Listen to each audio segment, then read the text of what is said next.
Now, before this World Cup started, I think we were talking, I think probably on the programme, but certainly off camera as well, and saying that getting to the second round is par, right? So quarterfinals is better than par, out of the group stage is not acceptable, second round is just about par. But we've done it in a way, as it happens, that has kind of ignited the nation. Again, maybe you might say that we're getting overexcited, possibly. Yeah, I'm sure you're going to say that. But, dramatic 2-1 win in the first game, a record-breaking 6-1 win in the second game. So the question I want to ask now, we'll get on to Belgium and all that stuff in a minute, but just in terms of what Gareth Southgate's remit was as England manager, right?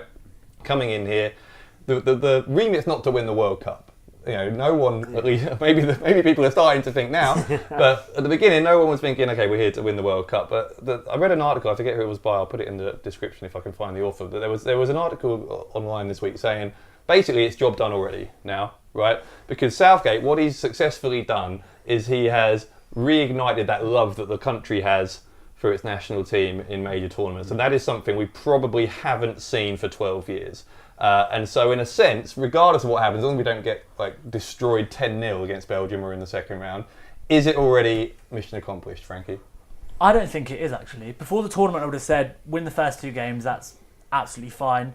But I think, firstly, because expectations rise when you play good football. And when you have good results, then the boundaries change. And secondly, nobody at this World Cup has looked absolutely great. We're definitely in the top 3 or 4 teams in terms of performances so far. And I think that does raise expectations. You do then look around and say that even if we do get a more difficult draw, we're playing as well as these other teams. So I think now it's more towards quarterfinals being par rather than last 16 being par. I still think anything past that would be absolutely brilliant, but I think we can go a little bit further than I did before the tournament, maybe one extra round.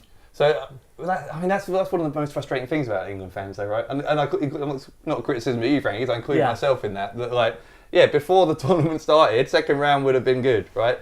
Now we're it's almost like we don't get to the semis now, we're disappointed. And so, which is probably unrealistic for all of our current excitement. So, is this just the curse of the England fans striking again, or do you think, because even if let's say we lose 2-0 to Belgium, we get knocked out unceremoniously in the second round to Japan or something, right? Do you think England fans 6 months from now will go, that was shit? Or do you think we'll look back at it and go, no, that was all right? It will be shit. You've got to beat whoever you get in the next round. That's ridiculous. That group is woeful. England should always be getting through the group they're in, because Belgium is the only really tough team in there.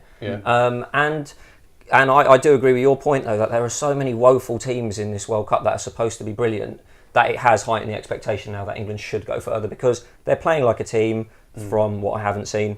And they seem to like each other, whereas all the other teams seem to hate each other. Weirdly, I think, apart from Belgium in terms of good teams.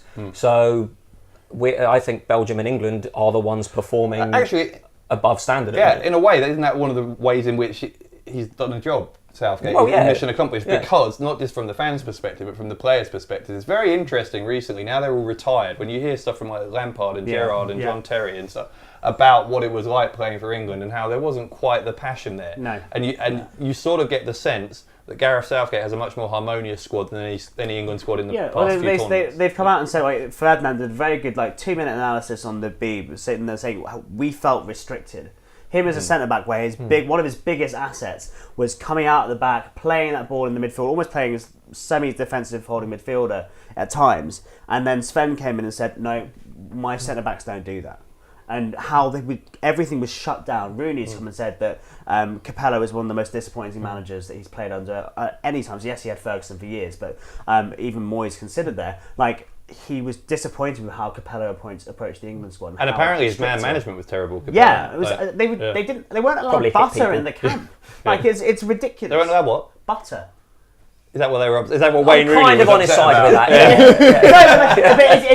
When you're playing, what am I going to snack on? That is classic Rooney to be upset about that. We weren't even allowed butter. It's the minor things, isn't it? You can't the photo that came out this week of Lingard and others on the little unicorn floating things in the pool. That would never have happened under any other England manager. No. But what Southgate has done well that most England managers have failed at, regardless of how harmonious the squad are, it's how harmonious that has seemed to the press as well. And he was well within his rights this week to sit there and say, why are you publishing a photo of the squad Why are you leaking a photo from the training ground? Do you not have an invested interest in England doing well? Well, according to Ali, who was here before, of course, that was the Russians who did that, and he was since very concerned when we put that segment out that actually the Russians might come and get him. And to be honest, we haven't heard from him today. No. Or in the past 2 days very since that quiet went on out. WhatsApp, hasn't he? So He said he had a tickly cough, and then we've not heard from him again. So just for the record, Vladimir, if you're watching, you're under no suspicion as far as I'm concerned. I think you're doing a great job running a great World Cup.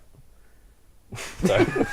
I think what Southgate's done well is he's relieved the team of pressure, which there's always been so much pressure on them, and they've bottled it. He even dislocated his own shoulder. Yes, exactly, to change the story. Yeah, what a hero. What do you think about how England are doing? Is it mission accomplished already for Gareth Southgate and his men, or do you expect so much more? Can this only end one way, with us lifting up this trophy? Of course it can. Of course it can. If you haven't been watching Three Lions, I'll never watch. If you haven't been again. watching Three Lions on YouTube over the past few days, you're not a real England fan. Anyway, tell us if you have, and tell us what you think in the comments.